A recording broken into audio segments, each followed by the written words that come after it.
Então, amados, eu quero compartilhar uma palavra com vocês que fica em 1 Samuel 17. É uma palavra muito conhecida, mas é a palavra que o Senhor me deu esta noite, amém? Eu estava orando e buscando a presença do nosso Deus e falando com o Senhor. Senhor, fala comigo, o Senhor me dá uma orientação. E o Senhor me deu essa orientação, amém? 1 Samuel 17, no versículo 22. Eu vou ler com vocês. Todos acharam? E Davi deixou a carga que trouxera na mão do guarda da bagagem e correu à batalha. E chegando, perguntou aos seus irmãos se estavam bem. O 23. E estando ele ainda falando com eles, eis que vinha subindo do exército dos filisteus o homem guerreiro cujo nome era Golias, o filisteu de Gate. E falou conforme aquelas palavras, e Davi os ouviu. 24. Porém todos os homens de Israel, vendo aquele homem, fugiam de diante dele e temiam grandemente. E diziam os homens de Israel: vistes aquele homem que subiu? Pois subiu para afrontar a Israel. Há de ser, pois, que ao homem que o ferir, o rei o enriquecerá de grandes riquezas, e lhe dará sua filha, e fará isenta de impostos a casa do seu pai em Israel. Vamos ler agora, amados, o verso 32 ao 37. E Davi disse a Saul: não desfaleça o coração de ninguém por causa dele. Teu servo irá e pelejará contra este filisteu. Porém Saul disse a Davi: contra este filisteu não poderá ir para pelejar com ele, pois tu ainda é moço, e ele homem de guerra desde a sua mocidade. Então disse Davi a Saul: teu servo apacentava as ovelhas de seu pai, e vinha um leão e um urso, e tomava uma ovelha do rebanho. E eu saía após ele, e o feria, e a livrava da sua boca. E levantando-se ele contra mim, lançava-lhe mão a da sua barba, e o feria e o matava. Assim feria o teu servo, o leão, como o urso. Assim será esse circunciso filisteu. Com um deles, portanto, afrontou o Deus vivo. Verso 37. Disse mais Davi: o Senhor me livrou da mão do leão e do urso. Ele me livrará da mão deste filisteu. Então disse Saul a Davi: vai-te embora, e o Senhor seja contigo. Amém? Agora vamos ler o 48 ao 50. E sucedeu que, levantando-se o filisteu e indo encontrar-se com Davi, apressou-se Davi e correu ao combate a encontrar-se com o filisteu. E Davi meteu a mão no alforje, tomou dali uma pedra e com uma funda lhe atirou, e feriu o filisteu na testa, e a pedra que se lhe cravou na testa, e caiu sobre o seu rosto em terra. Assim Davi prevaleceu contra o filisteu, e com uma funda e com uma pedra, e feriu o filisteu e o matou, sem que Davi tivesse uma espada na mão. Amém? Amém. Amém. Só até aqui, irmãos, eu quis ler todos esses versículos, porque tem muita gente que não consegue ler a Bíblia, né? Ou por falta de tempo, ou por falta de costume. Então nós lemos mais, assim você acaba aprendendo mais um pouquinho, amém? Então, irmãos, o que Deus passou nessa madrugada para mim? O Senhor falou para mim assim: filha, lembra do Salmos 23? Falei, lembro. Né? O Senhor é meu pastor e nada me faltará. E daí o Senhor falou para mim: faça alguma pergunta. Daí eu falei: Senhor, como que Davi escreveu esses salmos, né? O que levou ele a escrever? Eu fiz essa pergunta mesmo. Ele falou: pergunta, perguntei. E o Senhor falou para mim: filha, o que levou ele a escrever esse salmo foi intimidade. Intimidade que ele tinha com o Senhor, amados.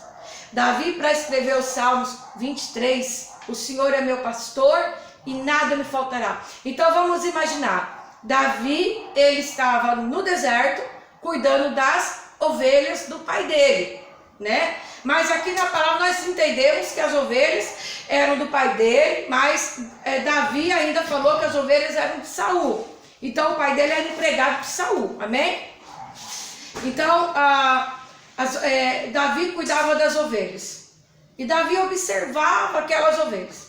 Então imagina quanto tempo ocioso Davi tinha, né? Ele deixava as ovelhas pastando lá, cuidando, comendo. Aí ele ia fazer o quê? Ele sentava e ele ficava meditando. Ele não tinha com quem conversar. Ele não tinha uma pessoa, humano, né? Uma pessoa, um amigo, um irmão, um pai, um parente para conversar. Então ele só podia conversar ou com as ovelhas, que deve ter conversado muito com elas, com certeza, né? Eu converso com meus bichinhos, quem dirá ele, né? Cada ovelhinha devia ter um nome, né? E ele conversava também com Deus, porque Davi era crente, né? Pai de Davi, que era o Jessé, ele era crente, a família toda era crente, né? Então, Davi ali conversando com Deus. E o Espírito Santo, ele foi trazendo a presença dele para Davi. Davi foi sentindo a presença do Espírito Santo, foi se envolvendo com a presença desse Deus maravilhoso, e o Senhor foi envolvendo ele, e ele entendeu que assim como ele cuidava das ovelhas e não deixava ninguém tocar nas ovelhas, nós vimos aqui na leitura que veio o leão, veio o urso e tentava saquear as ovelhas, e diz a Bíblia que Davi ia lá e matava eles.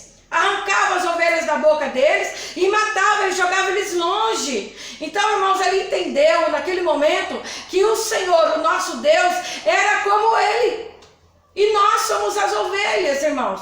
Então, Davi entendeu que se ele cuidava das ovelhas, animaizinhos que muita gente talvez não desse valor, imagina nós, como que Deus cuidava de nós. Então, ele escreveu o Salmos 23, o Senhor é meu pastor e nada me faltará.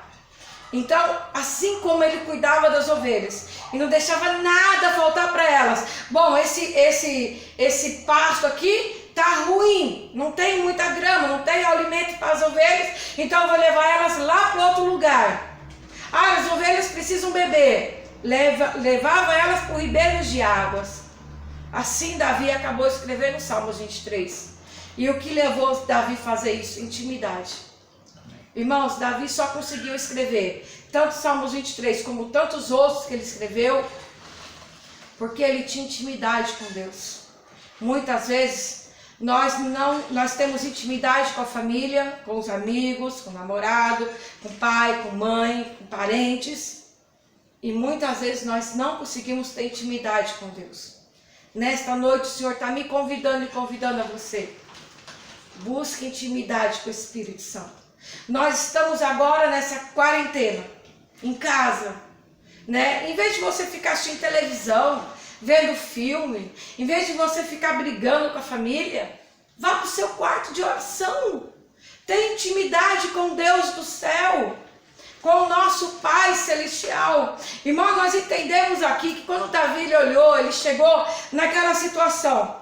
Vamos entender melhor, irmãos. Davi estava lá no campo com as ovelhas. O pai de Davi mandou chamá-lo. Vem aqui, você leva esses queijos, 10 queijos, leva esse alimento lá para os seus irmãos e vê como que eles estão. Porque os irmãos do Davi, eu penso que eles eram homens grandes, eles eram homens de guerra, né? Eles estavam acostumados a armaduras, usar espada. Davi não, Davi era pequenininho, talvez o meu tamanho, 1,5 m, 1,55 m, talvez magrinho, 42, 50 quilos, né? Então imagina um homem, por exemplo, de 50 quilos, pequenininho, simplinho, né? Porque a Bíblia fala que ele tinha um aspecto bom, ele era ruivo, bonito, gentil e pequenininho. Então nós podemos imaginar uma cena assim, ele era o caçula e ele ficou o menorzinho da casa, amém? Daí Davi foi lá, se deslocou do lugar onde ele estava, ali falando com Deus, adorando, e Jesus, Espírito Santo, ele estava tão assim, feliz com a posição de Davi, que eu penso para mim, que o Espírito Santo queria promover Davi. Quando nós temos intimidade com o Pai ele quer nos promover, ele quer nos tirar de um lugar onde estamos escondidos, e nos colocar no lugar mais alto. Amém? Porque essa é a vontade do Pai. A vontade do Pai é essa. Para que nós venhamos estar em algum lugar mais alto, para que todos ouçam aquilo que nós temos de falar, que venha do Senhor Jesus, que venha do trono dele, amém? Então Deus, eu vejo aí que Deus tinha um desejo muito profundo de promover Davi, de tirar Davi do anonimato e colocar Davi em um lugar de destaque. E esse aí foi o momento que Deus escolheu, o momento da promoção de Davi, amém? De um simples pastor de ovelha, ele estava se tornando um guerreiro, ia ser ungido rei, já tinha sido rei, ungido no capítulo 16, ele já tinha sido ungido rei por Samuel, profeta Samuel, e no capítulo 16 ainda estava no anonimato, continuava sendo pastor de ovelhas, a unção não mudou a vida dele, ele continuou pastoreando aquelas ovelhinhas, mas no capítulo 17 nós entendemos que Deus resolveu promover Davi, amém? Foi assim que aconteceu. Davi foi lá, e nós sabemos a história, e quando ele viu aquele gigante, e ele viu todo o exército de Israel ali perdido, com medo, assustado, né? Eles não tinham reação porque o gigante ameaçava. Irmãos, muitas vezes nós